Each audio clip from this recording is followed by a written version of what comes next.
തൃശൂർ മരത്താക്കരയിൽ വൻ തീപിടുത്തമുണ്ടായി. ഫർണിച്ചർ ഷോറൂമിലാണ് തീപിടിച്ചത്. ഫയർഫോഴ്സ് എത്തി തീ നിയന്ത്രണ വിധേയമാക്കി. കൂടുതൽ വിവരങ്ങളുമായി MS ലിഷോയ് ചേരുന്നുണ്ട്. Lishoy, good morning. ഇത് എപ്പോഴാണ് തീപിടുത്തം ഉണ്ടായത്? എങ്ങനെയായിരുന്നു സംഭവം? നിയന്ത്രണ വിധേയമായോ പൂർണ്ണമായും?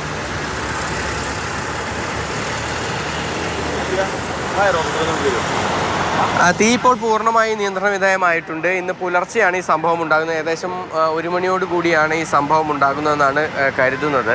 ഇത് തൃശ്ശൂർ ഭാഗത്ത്, അതായത് പാലിയേക്കര ഭാഗത്ത് നിന്നും എറണാകുളം ഭാഗത്തേക്ക് മണ്ണുത്തി ഭാഗത്തു നിന്ന് എറണാകുളം ഭാഗത്തേക്ക് പോകുമ്പോൾ ദേശീയപാതയോട് ചേർന്നുള്ള മരത്താക്കര എന്ന് പറയുന്ന സ്ഥലത്താണ് ഈ സംഭവം ഉണ്ടാകുന്നത്.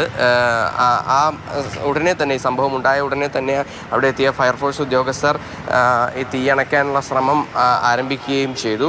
പുലർച്ചയോടുകൂടി തന്നെ തീ നിയന്ത്രണ വിധേയമാക്കാനായി കഴിയുകയും ചെയ്തിട്ടുണ്ട്. നമ്മൾ ഈ ദൃശ്യങ്ങൾ കാണുന്നതാണ്. അതായത് ഇതൊരു ഫർണിച്ചർ ഷോറൂമാണ്. ഇവിടെ നിരവധിയായ ഈ സോഫകൾ ഉൾപ്പെടെയുള്ള ഒരുപാട് സാധന സാമഗ്രികളാണുള്ളത്. മരം കൊണ്ടും അതുപോലെ തന്നെ സ്പോഞ്ച് ഉൾപ്പെടെയുള്ള കാര്യങ്ങളെല്ലാം തന്നെ ഉണ്ട്. അതുകൊണ്ട് തന്നെ തീ ആളിപ്പടരാനായുള്ളൊരു സാധ്യതയും എന്തായാലും ഉണ്ടായി. എന്തായാലും ഈ സ്ഥലം ഇപ്പോൾ തീയെല്ലാം തന്നെ നിയന്ത്രണ വിധേയമായിട്ടുണ്ട്. എന്താണ് ഇപ്പോഴത്തെ അവസ്ഥ? എന്താണ്? ഓക്കെ ശരി ആയിക്കോട്ടെ. ഇപ്പോഴത്തെ നിലവിലെ അവസ്ഥ എന്ന് പറയുന്നത് നമുക്ക് തീ നിയന്ത്രണ വിധേയമാണ്, പൂർണ്ണമായും നിയന്ത്രണ വിധേയമാണ്.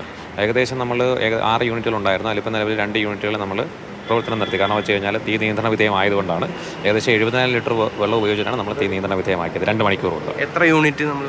6 യൂണിറ്റോളം വന്നു. പിന്നെ അതും 6 യൂണിറ്റ് എന്ന് പറയുന്നത് അറ്റ് എ ടൈം വന്നതാണ്. പിന്നെ നമ്മൾ വെള്ളം എടുക്കുന്നതിന് വേണ്ടിയിട്ട് ഈ 6 എന്നുള്ളത് റൊട്ടേറ്റ് ചെയ്ത് പൊയ്ക്കൊണ്ടേയിരിക്കും. എന്താണ് ഇതിൻ്റെ ഒരു പ്രാഥമികമായ എന്താണെന്നല്ലോ? ഇതിൽ ഒരുപാട് ഇൻറ്റീരിയർ ഡിസൈനിൻ്റെ ഭാഗമായിട്ട് ഒരുപാട് ആർട്ടിഫിഷ്യൽ ലൈറ്റ്സുകൾ കാണുന്നുണ്ട്. അപ്പോൾ സ്വാഭാവികമായിട്ടും ഷോർട്ട് സർക്യൂട്ട് എന്നുള്ള പ്രാഥമിക നിഗമനം. പിന്നെ കൂടുതൽ എന്ന് പറയുന്നത് ഇതിൻ്റെ അന്വേഷിച്ചതിന് ശേഷം ഇലക്ട്രിക്കൽ ഇൻസ്പെക്ടറേറ്റ് പോലുള്ള ഡിപ്പാർട്ട്മെൻറ്റ് അന്വേഷിച്ച ശേഷം നമുക്ക് ഉറപ്പായിട്ടും പറയാൻ പറ്റും. തീർച്ചയായും. അതായത് ഈ പറഞ്ഞത് തന്നെയാണ്. അതായത് ഇവിടെ നിരവധിയായ ഇലക്ട്രിക്കൽ ഉൽപ്പന്നങ്ങളുണ്ട്. അതിനോടൊപ്പം തന്നെ ഈ പെട്ടെന്ന് തീ പടരാവുന്ന തരത്തിലുള്ള ഉൽപ്പന്നങ്ങളാണ് ഇവിടെ വിൽപ്പന നടത്തുന്നത്. അതായത് സോഫയും അതുപോലെ തന്നെ തുണിയെല്ലാം തന്നെ ഉള്ളതാണ്. അതിനോടൊപ്പം തന്നെ ഈ സ്പോഞ്ചും കൂടാതെ മരം കൊണ്ടുണ്ടാക്കിയ ഒരുപാട് ഉൽപ്പന്നങ്ങളും എല്ലാം തന്നെ ഇവിടെ ഉള്ളതാണ്. അതുകൊണ്ട് തന്നെ തീ ആളിപ്പടരാനായുള്ള ഒരു കാര്യവും ഫയർഫോഴ്സ് ഉദ്യോഗസ്ഥർ ചൂണ്ടിക്കാണിക്കുന്നു. എന്തായാലും തീ ഇപ്പോൾ നിയന്ത്രണ വിധേയമായിട്ടുണ്ട്. പക്ഷേ ഏകദേശം 3 മണിക്കൂറോളം സമയം എടുത്തുകൊണ്ടാണ് ഇത്തരത്തിൽ ഈ തീ നിയന്ത്രണ വിധേയമാക്കാനായി കഴിഞ്ഞത്. ഇപ്പോഴും പലയിടങ്ങളിലും പുകയുന്നുണ്ട്. എന്തായാലും ഈ കട പൂർണ്ണമായും കത്തിനശിച്ചു എന്നുള്ളതാണ് മറ്റൊരു പ്രധാനപ്പെട്ട കാര്യം. അതായത് ഒരു തരത്തിലും ഇനിയിപ്പോൾ ഇവിടെ ഉപയോഗിക്കാൻ കഴിയുന്ന സാധനങ്ങൾ വളരെ കുറവാണ് എന്നുള്ളതാണ് ഏറ്റവും എടുത്തു പറയേണ്ട ഒരു പ്രധാനപ്പെട്ട കാര്യം. എന്തായാലും ഫയർഫോഴ്സ് ഉദ്യോഗസ്ഥരെല്ലാം തന്നെ ഇപ്പോഴും ഇവിടെ തന്നെ തുടരുകയാണ്. ഇനി ഏതെങ്കിലും തരത്തിൽ ഈ പുകയുന്ന ഇടങ്ങളിൽ നിന്ന് തീ ഉയരുമോ എന്നുള്ള ഒരു കാര്യം കൂടി നോക്കിയ ശേഷം, അത് ഉറപ്പിച്ച ശേഷം മാത്രമായിരിക്കും എല്ലാവരും തന്നെ ഇവിടെ നിന്ന് പോകുക. അതിന് ശേഷം ആയിരിക്കും ഇതിൻ്റെ എത്രത്തോളം നാശനഷ്ടങ്ങൾ ഉണ്ടായി എന്നുൾപ്പെടെയുള്ള കാര്യങ്ങളെല്ലാം തന്നെ വിലയിരുത്തുക. പുലർച്ചെ ആയതുകൊണ്ട് ആർക്കും പ്രശ്നങ്ങളൊന്നും ഉണ്ടായില്ല, പരിക്കുകളൊന്നും പറ്റിയില്ല അല്ലേ?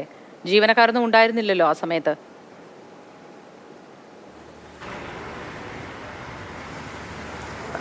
ഈ കെട്ടിടത്തിൻ്റെ പുറകുവശത്ത് നിന്നാണ് തീ ആദ്യം ഉയർന്നു വന്നതെന്നാണ് പറയുന്നത്. ആ ഒരു സമയത്ത് ഇവിടെ ഏതാനും ജീവനക്കാരുണ്ടായിരുന്നു. പക്ഷേ അവർ ആദ്യഘട്ടത്തിൽ തീ അണയ്ക്കാനായുള്ളൊരു ശ്രമം നടത്തി. പക്ഷേ അത് വിഫലമായതോടുകൂടിയാണ് അവർ ഇവിടെ നിന്നും പുറത്തേക്ക് ഇറങ്ങി തങ്ങൾക്ക് പരിക്കുകളൊന്നും തന്നെ ഇല്ലാത്ത വിധത്തിലുള്ള ഒരു സേഫ് ആയിട്ടുള്ള ഒരു സ്ഥലത്തേക്ക് മാറുകയും ഫയർഫോഴ്സ് ഉദ്യോഗസ്ഥരെ ഉൾപ്പെടെ വിവരം അറിയിക്കുകയും ചെയ്തത്. എന്തായാലും ആളുകൾക്ക് ആർക്കും യാതൊരു വിധത്തിലുള്ള മറ്റു പ്രശ്നങ്ങളൊന്നും തന്നെ ഇല്ല എന്നുള്ളത് ആശ്വാസകരമായ ഒരു കാര്യമാണ്.